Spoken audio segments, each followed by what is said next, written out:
আমি মিল্টন খন্দকার, এখন আছি কক্সবাজার সমুদ্র সৈকতে। তো কিছুদিন আগে আপনারা দেখছিলেন আমি একটা পোস্ট দিছিলাম যে অনেকগুলা জিনিসের ভিতর থেকে বাছাই করে নেওয়া, এর ভিতরে আমি সমুদ্র, একাকিত্ব এবং কবিতাকে বাছাই করছিলাম। এই ভিডিওতে আমি বলবো কেন আমি সমুদ্রকে বেছে নিয়েছিলাম। দেখেন, সমুদ্রের যে বিশালতা, এগুলার সামনে আমরা আসলে খুবই নগণ্য, ক্ষুদ্র।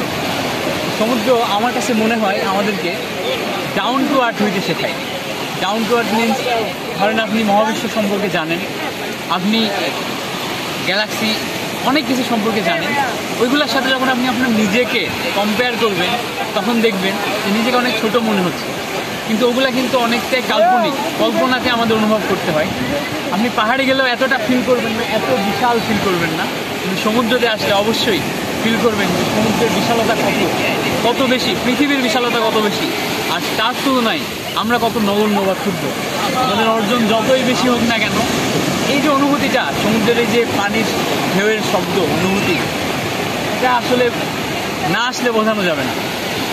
ইটস অ্যানাদার লেভেল, এটা অ্যানাদার লেভেলের প্লেজার দেয়।